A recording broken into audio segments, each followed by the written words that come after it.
What's my lines? It's your boy Ty, and I'm back with another video. And in today's video, we're doing a story time. So I just need content, so that's why I'm doing a story time. So in today's story time, I am going to be talking about battle scars. Mainly, I'm just going to be telling you the stories of how I got some of the scars I have. Mind you, I have a lot because I'm a clumsy person, and I'm very reckless. So yeah. So let's talk about my oldest scar, which would be right here. Now, I don't know if you can really see that, but you can kind of see in the camera. Basically, that's my oldest scar. I got that when I was like 4 or 5. So the story behind it is, back when I was like 4 or 5, I was in the park one day with my mom sitting in the benches outside. I was with one group of friends, but they were about to leave with their parents. And as I was walking away, I saw another group of friends on the other side of the park, so we were at the swings, so I said bye, and I was running to my other friends by like the little play sets. Thing is though, as I was running, I was waving backwards, like I was facing that way, saying bye guys. When I turned back to go to my other friends, I ran into a metal pole. Now, let me just tell you, that shit hurt like a motherfucker.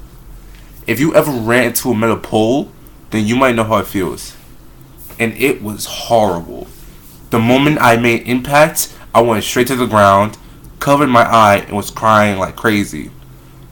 And when my mom heard me, ran down the ramp into the park, grabbed me, and then checked on me. She saw I had a kind of deep cut that was bleeding like crazy. So she had to take me home and like clean that and stuff. I ended up getting butterfly stitches, they were called. I remember that's what happened. And I had to wear like a bandage over my whole eye for like about a week and a half. And when I tell you it hurt, it's like, it felt like someone tried to stab me in my eye and missed, so they caught the side of my eye. And mind you, the scar is like right here. So, it must have hurt like crazy. My second scar that I'm going to talk about is on my forehead. Is this one right here. Now, everyone obviously sees that scar because, well, maybe not obviously since my hair covers it, but before I got dreads, everyone could have seen that scar. Now, I got this scar because I was play fighting. So, this was back in me and the homie Frankie, or NSGTD, were like this. Because, you know how I'll tell people that my brothers? He's literally one of those very few who might as well be my biological brother. Not just by bond, but maybe by blood. Because I've known him for a hella long time. So what happened was we were play fighting in his house. Like wrestling and stuff. So we were in his room, chilling on his bed, watching TV. Then we started kind of shoving each other, then we got into a play fight. We kept pushing each other, like that and stuff, like little kids do. Mind you, this was like around my 9th year in life. So I stood up to kind of tackle him some. He saw that coming, so he kicked me. Thing is though, the way he kicked me, it kind of made me turn like this, because he kicked me kind of like here and like on my side, so it kind of made me turn some. He kicked me hard enough to make me fall backwards after turning. And what we didn't account for was there was a foldable table there. So next thing I know, I hit right into the table. Like, I hit the corner like that with my forehead. Immediately, I started crying. Because like this scar, I had blood running down my forehead on my face. He immediately stopped, got his mom. She took me into their bathroom and she cleaned it for me. And like put a cold rag because I had a crazy headache and it was bad. Then they had to walk me across the street, not like down the block, to my building. Mind you, I was crying like crazy, so it was kind of hard for them to keep me up to keep walking because I just had like a big ass dent in my forehead and I was bleeding like crazy. So yeah. Third scar is on my arm. Now this one, I don't know if you can see it because the glare, it's like right here. Yeah. That one also came from a play fight, but this one was about a year ago. This was with JJ.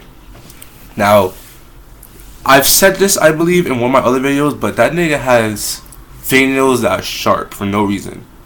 And they look like he does cut them, but they're still like scratching me. So we were play fighting in his living room. No, in his room. And then we were kind of like going back and forth like we always do. And then next thing I know, I feel his hand around my arm. So that I break free. What I didn't account for was that it was one of those days where his nails were like just out. Then next thing I know, I feel this. And it was it wasn't bad like these two, but it was definitely irritating because he like scratched me up. You know, so like that was not as like bad as these two, like I said. It's just one that I do remember. The fourth scar is right here on my elbow. Now that one is a little hard because of glare, but if you can kind of see this little dark spot right here, that's what it was.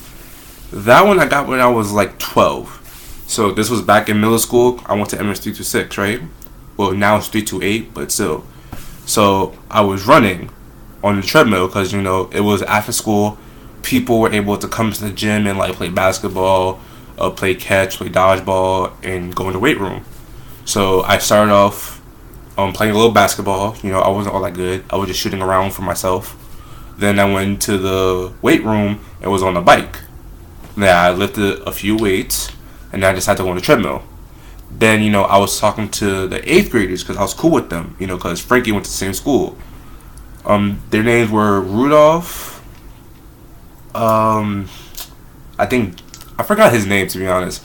But yeah, I definitely remember Rudolph and Frankie were there. No, Frankie wasn't there. But yeah, so we were chilling, and then I was like, hey, yo, I've actually done it before. I can run on full 12 speed. And they were like, nah. So I was like, let me do it. So I was there for like a minute, but then my shoelace was untied. I didn't notice time to pull it down. And then I stepped on my shoelace, and it sent me flying backwards into the closets. Because the closets were right behind the treadmill. Not right behind, but like, we're a good 2.5 feet behind it. So my shoe made me trip over myself, and I flew right into it. And as I was doing that, the treadmill basically scraped the shit out of my arm. Now that one really did hurt.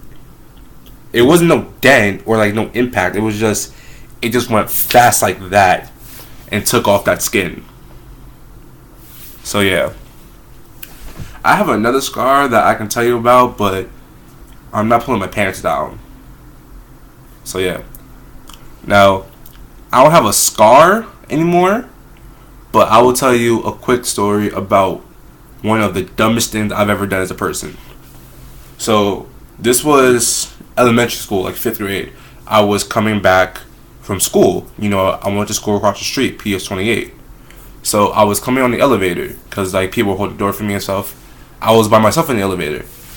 Then, you know, I had smaller hands at the time, so I was like, I wonder if my hand fits, because I have one of the elevators that slides, you know? Not the ones that I close, just like the one door slide. So right before I got to my floor on my building, I put my hand on the metal door.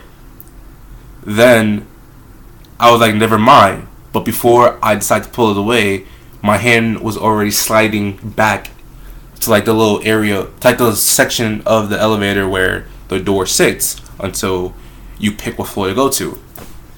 So I had to pull my hand out while the door was still wide open. And when I pulled it out, like this was gone.